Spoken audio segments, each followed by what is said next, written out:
Hey, paisanos! That's pretty good.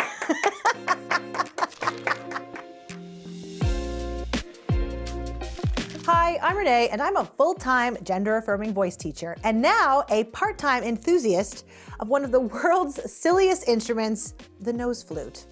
Today, we're going to use this little piece of plastic to finally make vocal resonance in trans voice click. It just clicked. And not just as a concept either, but as something you can actually feel and control in your own voice. This might be especially useful if you've ever tried key O or other larynx movement exercises for voice feminization or masculinization and felt like your body just wasn't cooperating. If that's you, this video might be your way in because the exercise we're going to do today relies mostly on your tongue and the shape of your mouth, not your larynx at all. Mouthfeel, what is that? The inside of your cheeks are very sensitive. It's like the inside of your thighs, except with a tongue. Oh.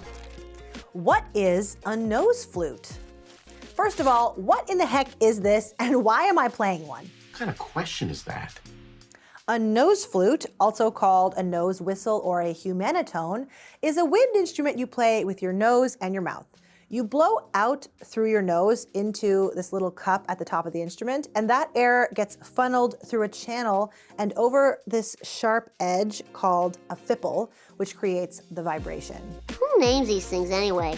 That vibration then excites the air inside your mouth through this opening here and creates a sound. So I know it looks like my mouth is open, so it looks like I'm breathing out my mouth, but actually I'm completely breathing through my nose. Like, unlike a flute or recorder or ocarina where you cover and uncover holes to change the pitch, the nose flute has no buttons, no keys, nothing to manipulate. The only thing that changes the pitch is the shape of your mouth and position of your tongue. It's coming out of my mouth. My mouth is making the shape. When my mouth is more open and my tongue is in a pulled back position, I get a lower note. When I bring my tongue forward and make my mouth smaller, the pitch goes up. This behavior, where a cavity of air resonates at a frequency determined by its size and the size of its opening, has a name. It's called Helmholtz resonance. You've heard it before when you blow over the top of a bottle and you get that deep hoot. I can do this. This is so embarrassing. I really thought this time I would get it. I quit. When I land in Missouri, I want to blend right in. With what? A jug band? Same principle. Bigger cavity, lower pitch, smaller cavity, higher pitch. What does this have to do with your voice? A valid question, dear viewer. Well, your vocal tract, that is everything above your vocal folds, including your throat, your mouth, and your nose, is also a cavity of air. And just like the nose flute, the shape of that cavity changes the sound that comes out of it. Now, the voice works a little differently from the nose flute. Really? Never would have guessed. With the nose flute, the cavity shape is directly related to the pitch. So when you change the cavity, you change the note. But in your voice, your vocal folds are already producing a pitch independently. So when you change the shape of your vocal tract, the pitch doesn't move. Instead, something else changes, the color of the sound. You could think of it as modifying the sound rather than creating it. It changes whether it sounds brighter or darker, and that quality is what we call resonance, or vocal space if you prefer. That alternative name makes a lot of sense now, right? Bigger space, darker sound, smaller space, brighter sound. Phenomenal cosmic power! Itty bitty living space.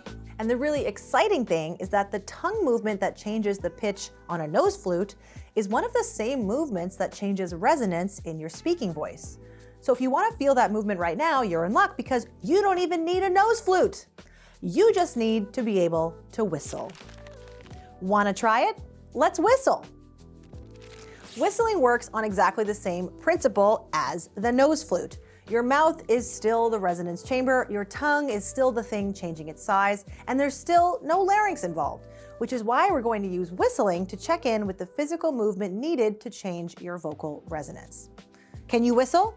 If yes, great. If not, don't worry. I'll give you an alternative in a moment. Why, thank you, kind sir. First, whistle a low, comfortable note. Don't strain for the lowest note you can possibly make. Just hold something easy and low and hold it for a few seconds.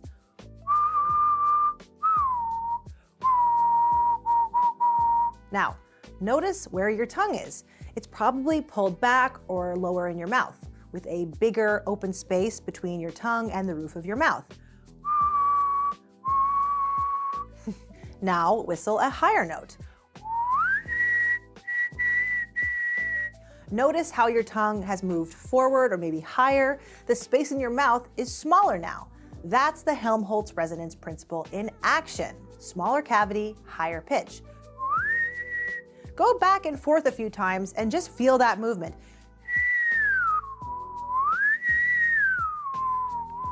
Don't worry about making perfectly clean whistling sounds. If you can hear any difference in pitch at all, even if it's airy sounding, it's totally fine.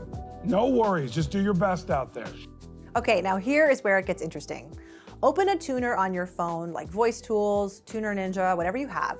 We're going to use it to confirm that what's about to happen is not a pitch change. So I've got my tuner here. You're gonna say ah on any comfortable note and find it on the tuner. Ah, so you can see a straight line. Good. Now, without changing your pitch, try moving your tongue into that low whistle position. Ah. Then move your tongue into the high whistle position. Ah. Your pitch on the tuner should be staying roughly the same, but something is changing, right?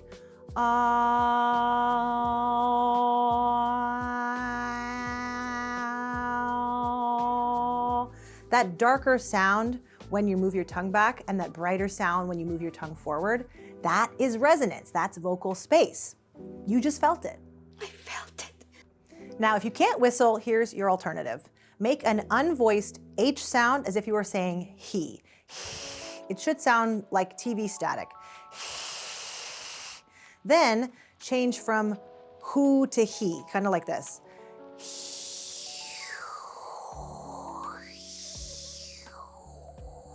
This isn't exactly the same as whistling, but you should be able to hear how changing the shape of your mouth, especially using your tongue, changes the sound of this TV static.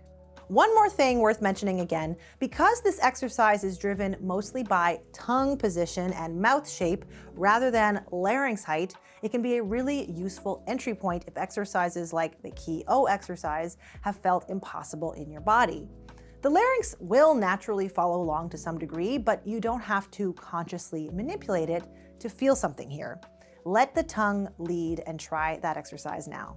And what doesn't lead, he follows like a girl.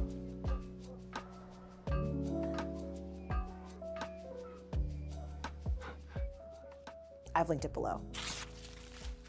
Conclusion. So to bring it all together, the nose flute is an example of Helmholtz resonance. Your mouth is the resonance chamber. Your tongue controls the size of that chamber and the pitch changes as a result.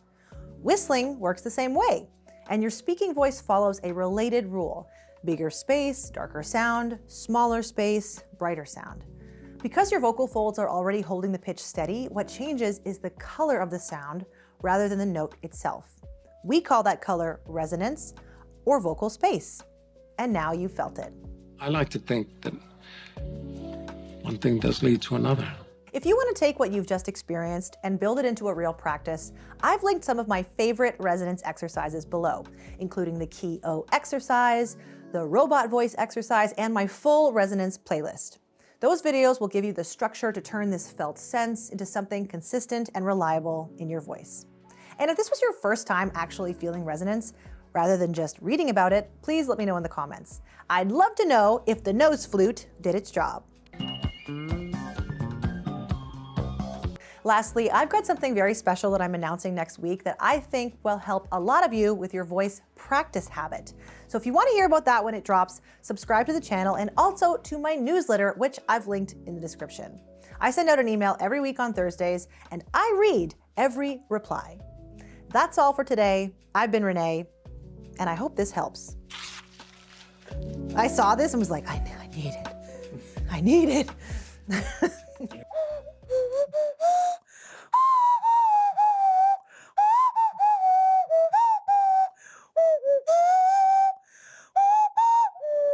Is that the sun will come out? Yes! Okay, I got it.